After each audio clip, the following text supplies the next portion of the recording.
Japan's economy has been stagnant for the past 3 decades, as many know that it has been plunged into what is called the lost decades. Here's a graph with data that we collected from the World Bank on the nominal GDP of Japan in billions of US dollars. You can clearly see that Japan's economy hasn't grown at all since 1995. As a matter of fact, Japan's GDP back in 1995 was over $5.55 trillion, whereas today, in 2023, it is just at $4.21 trillion. Does this imply that Japan's economy is starting to become poor? Considering that Japan is now entering a phase where its citizens are growing older and giving fewer births, the future of Japan seems like it's going down. Here's another data that shows the GDP per capita of Japan, which is a better indicator to reflect and understand how well Japanese people are performing. As you can also see, the people in Japan today don't seem to be doing better than the people back in 1995. That year, Japan had a GDP per capita of over $44,197, whereas today, it's just $33,834. So, again, does it stand true that Japan and its people are becoming poorer? Well, let's talk about the data that can actually tell us that they are, in fact, getting richer, and other data that showcases their decline. Let's first talk about GDP and why it's wrong. Let's go back and see the nominal GDP per capita. As you can see, the nominal GDP per capita may have indeed fallen, but that's because of inflation and currency depreciation over the years. Nominal GDP is calculated in current prices, which means it doesn't account for changes in purchasing power or currency exchange rates.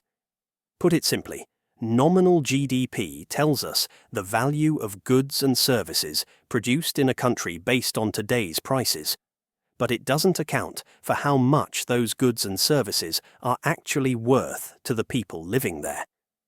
This is where the concept called GDP, purchasing power parity, comes in.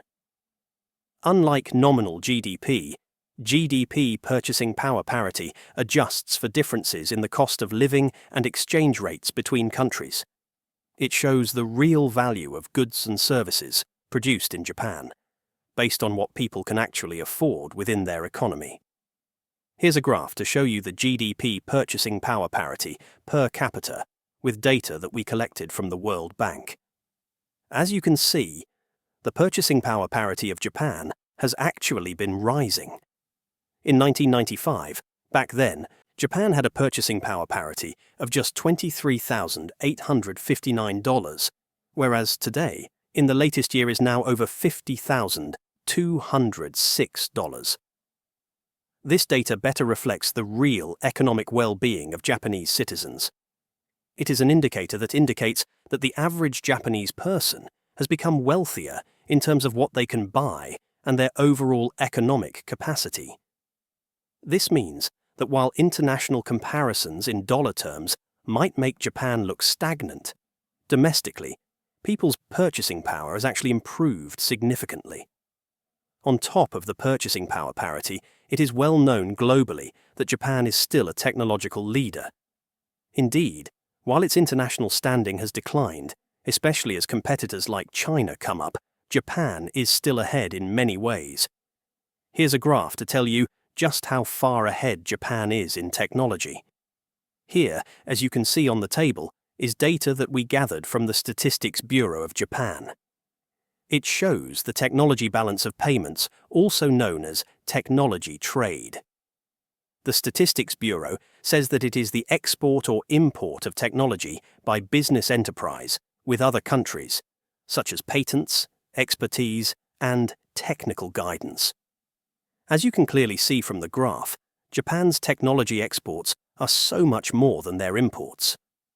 In the latest year available in 2022, their technology exports are over 4,995 billion Japanese yen, with imports only amounting to 713 billion yen. This simply means that Japanese technology products are being bought in many parts of the world. Here's another table to show you the PCT international applications by country. It is a table that shows the number of Patent Cooperation Treaty international applications filed by different countries. These applications indicate the level of innovation and technological advancements in each nation. As you can see, the number one country globally for this category is China, then the US, and then Japan. Japan is ways ahead when it comes to PCT international applications as compared to the fourth country, which is South Korea, and is far ahead against all other nations except China and the US.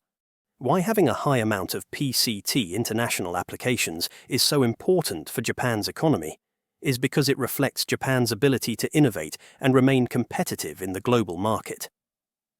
PCT international applications are essentially a measure of how many patents a country's businesses and inventors are seeking to protect globally. This indicates a strong focus on creating new products, technologies, and ideas that can drive future economic growth. Finally, one of the most important parts of Japan's economy is its trade. Some people now believe that Japan's trade dynamics have shifted rapidly as the country exports less and imports more. One of the reasons behind this cause is the country's energy industry.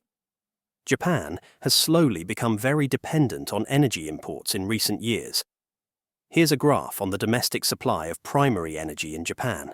As you can see, the energy self-sufficiency has dropped massively from 2010 to 2022. As the table clearly outlines, a big part of this drop is because Japan has reduced its usage of nuclear energy. Clearly due to the Fukushima nuclear disaster in 2011, which led to a nationwide shutdown of nuclear power plants. Hence, while Japan was still dependent on imports in 2010, it wasn't as big as it is in the latest year of 2022. Due to this shutdown, the imports in Japan for energy had then skyrocketed, eroding their balance of payments. While imports for energy have increased, what has stayed consistent is the fact that Japan is still a country that records surplus for its current account balance. A current account balance surplus is basically an indication that a country is earning more from its exports, investments, and other income sources abroad than it is spending on imports and international obligations. Here's a graph with the data that we gathered from the World Bank.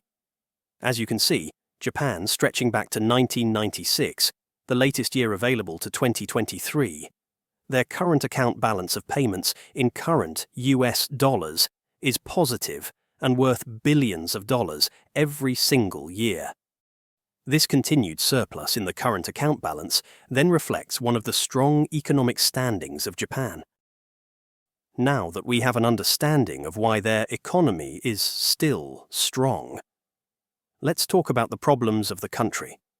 We've discussed previously, and as many already commonly know about the problems of Japan, its debt and demographics. The country's debt may cause issues for the future of Japan, and its aging population may strain the overall well-being of its people. Here's a table with data gathered from the Ministry of Finance in Japan about their expenditures of general account. These are the annual government expenditures allocated to various sectors, and as you can see, Japan's expenditure has changed rapidly over the past 24 years. Back in 2000, the country was focused on education and science, as well as public works. Their spending for that entire year was over 89 trillion yen. Yet, as you can see, in 2024, which is the initial budget set out, has seen a decline in education and science spending, and a decline in public works spending, but an increase in social security. Put simply, they are investing less in their people's education and the country's infrastructure, and putting more money into their aging population. This is a big problem for Japan, and if this continues, then we may likely see less innovation and more spendings for the elderly.